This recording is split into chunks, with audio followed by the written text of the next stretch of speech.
We all love the feeling of winning, don't we? That rush of adrenaline, the roar of the crowd, satisfaction of being number one. But how many of us truly understand what victory means? How can we appreciate the warmth of the sun if we've never felt the cold of the rain? To truly value the light, you must first be willing to walk through the darkness. This is the story of Ravi, a young athlete who thought victory was everything until life taught him the profound meaning of defeat. Let's go listen to my story. In his small town, Ravi wasn't just a boy. He was the runner. Every morning, as the sun painted the sky with its first light, Ravi was already out there, his feet pounding against the dusty field, chasing a dream that felt as real as the air he breathed. He wasn't just running. He was forging his identity, one grueling step at a time. His goal was simple and absolute: become the district champion. For Ravi, winning wasn't just about a medal. It was the only way he knew how to prove his worth to himself and to the world. His coach, a man with kind eyes and a firm voice, saw the fire in him. "You have the heart, Ravi," he'd say, patting his shoulder after a tough training session. "Just keep pushing like this, and no one will ever catch you." Ravi, catching his breath but beaming with confidence, would reply, "I'll never lose, sir." Not ever. In his mind, the path was clear, and defeat was a concept for others, not for him. The future was a straight line leading directly to a podium. Then came the day, race day. The air buzzed with electricity. The stands were packed with cheering faces, a kaleidoscope of excitement and hope. As Ravi took his place at the starting line, the world seemed to slow down. The familiar scent of the track, the feel of the worn-out spikes on his shoes, the symphony of anxious breaths all around him, it was his sanctuary. The starter's pistol fired and the world exploded into motion. He surged forward, his body a well-oiled machine, every muscle working in perfect harmony. The wind whistled past his ears, a familiar song of speed. In his mind's eye, he could already see it. The red ribbon of the finish line, his arms raised in triumph, the roar of the crowd chanting his name. He was leading, just as he always did, just as he always would. But destiny, it seems, had a different lesson in store for him that day. It happened in a split second. A misplaced step, a slight stumble, and suddenly the world was a blur of motion and dust. He was on the ground. A sharp gasp rippled through the crowd. In that moment of shock, a stream of runners flew past him, their fleeting shadows a painful reminder of his fall. The whistle blew again, but this time it didn't signal a victory. It signaled the end. The race was over.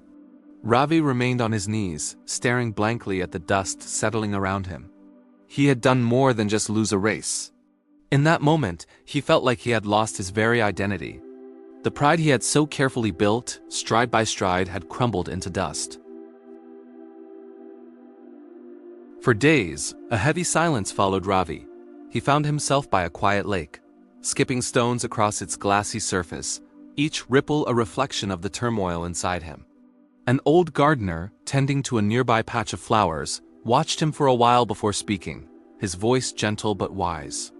"You look like you're running from something, boy. But this time, it's not on a track." Ravi looked up, his voice barely a whisper.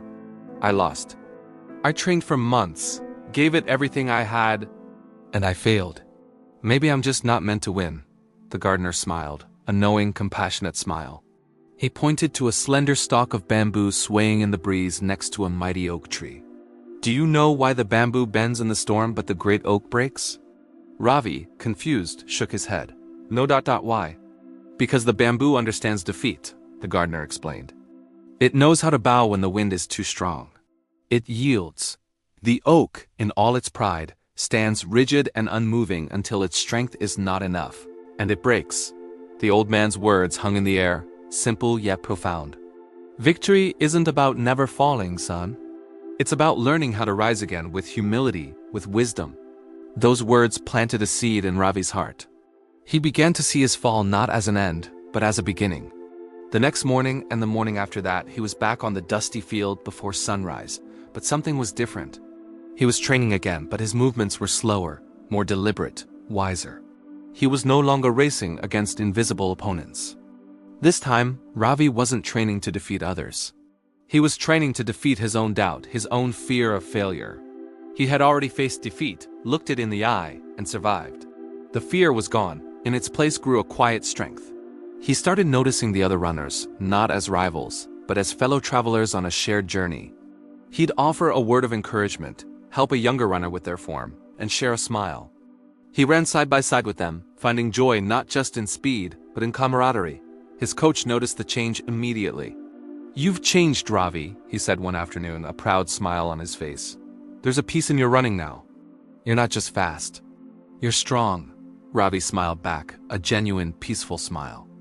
"Because I finally understand," he said, "you can't truly feel the joy of victory until you've tasted the bitterness of defeat." Eventually, another big race came. As Ravi lined up, the crowd's cheers were just background noise. He was calm, focused, his heart steady.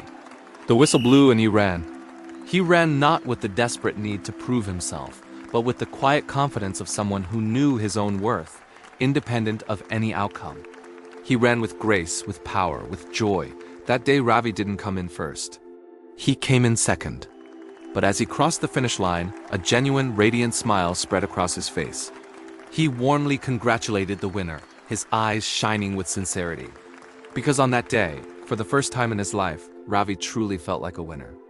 He had learned the most important lesson of all, that victory isn't measured by gold medals or first-place trophies, but by the unshakable strength of your spirit. Defeat is not the end. It's the beginning of wisdom. True, lasting victory is born not from arrogance, but from humility, patience, and the courage to rise every time you fall. Thank you so much for watching. If this story resonated with you, please consider liking this video and subscribing to our channel for more content that inspires.